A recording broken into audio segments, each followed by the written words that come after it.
Hello, people out there. My name is Gagan Bakana.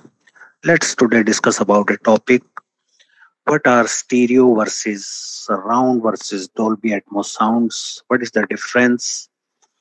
The way we listen to audio is changing.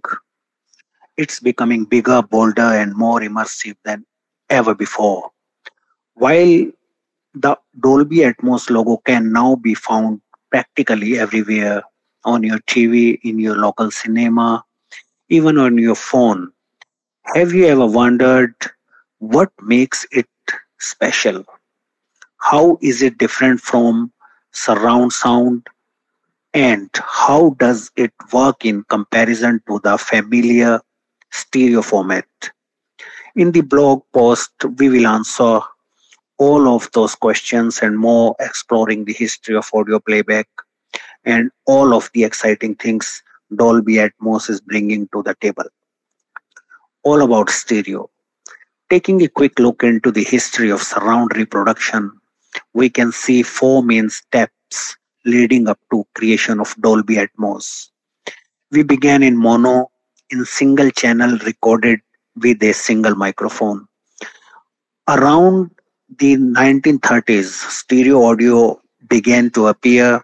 This type of audio can be recorded with two microphones positioned around the sound source, a guitar, or a piano. Common examples. With the signals from each microphone assigned to either the left or right channel, the sound reaches each microphone with slight differences in timing and frequency, creating the illusion of width and space when we listen back on stereo speakers. A stereo listening setup involves two speakers. When a stereo track is played, an imaginary one-dimensional sound field is created between the speakers. To hear the most convincing sound field, you will either need to use headphones or stay equally distant from the left and right speakers.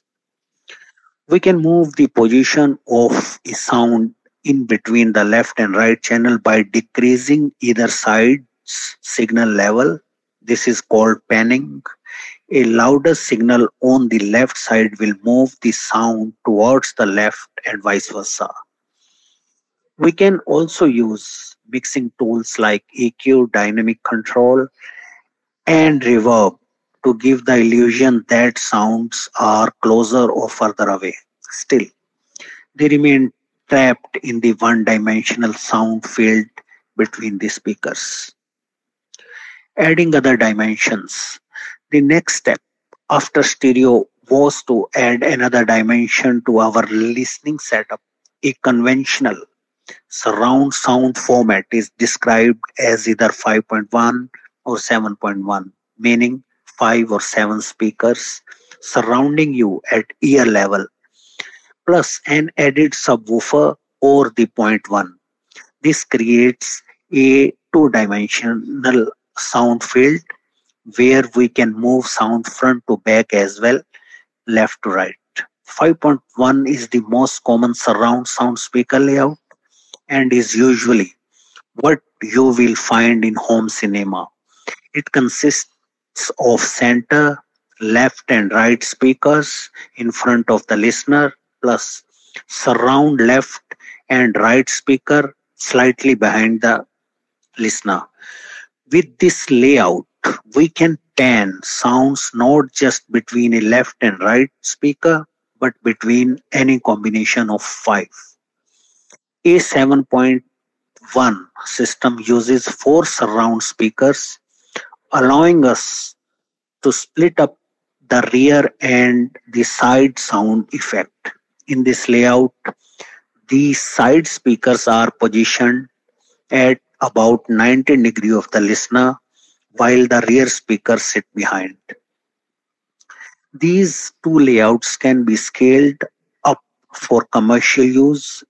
In a commercial surround sound cinema, for example, there will be multiple speakers in each position to account for the larger audience. Expanding on the surround setup even more, we can add either 2 or 4 height channels written as zero point 0.2 or zero point 0.4 above the listener to reach the final step in our journey. A three-dimensional sound field. With setup like these, such as 7.1.2, you become immersed in audio traveling front to back, left to right, and up and down. Combining this makes for endless directional possibilities and adds a whole new creative dimension to the art of audio mixing. All of these surround sound systems share one similar goal: to reproduce audio in a way that replicates how we hear in real life. It is almost as if the sound is turned into a physical object within the space. Channel based versus object based. Conventional stereo or surround format are channel based, meaning individual track in a mix are routed to a single stereo or surround output channel. A pan control on each track determines which speakers the signal is sent to, whether it be left, right, back left, etc. In this format, the mix is committed to a specific number of channels, meaning that in order to listen to the mix, you need a playback device which is optimized for that type of mix and has the right number of speakers. An object based system like Dolby Atmos removes this restriction. Instead of panning a sound between a fixed number of channels, Dolby Atmos can store the position as metadata similar to X, Y, and Z coordinates in the three-dimensional sound field. When mixing, this metadata along with the audio for that track are sent separately to the Dolby Atmos rendering software. They are then recombined to make an object. However, the renderer software is not entirely object based. You can also use it like a conventional channel based system. This means that you can route some of your track to a surround output bus like 7.1.2, and the surround panning position is baked into the signal rather than stored separately as metadata. These specific channels are referred to as the bed in the Dolby Atmos renderer. Which should we use, object or bed?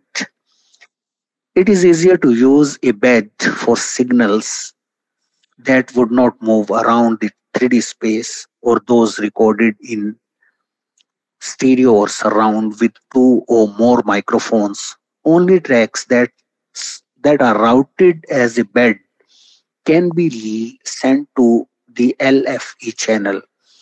So that means any bass heavy sounds should use a bed. Objects are better for providing a really precise spatial location or for signals that are going to move around. Objects can only have one audio signal, so multi signal recordings like stereo would need multiple objects. The vital part of Dolby Atmos is its renderer. With the renderer, the finished Dolby Atmos mix can be played back on systems with any output speaker layout. Stereo 5.1, for example, 7.1.2, etc. The renderer turns the signal into a channel based output which fits the speaker layout it is about to be played on. Of course, this means that the more speaker channels you have available, the more accurate and precise the 3D sound field will be. So that's it, guys. Thanks for your time to the listening. Thank you.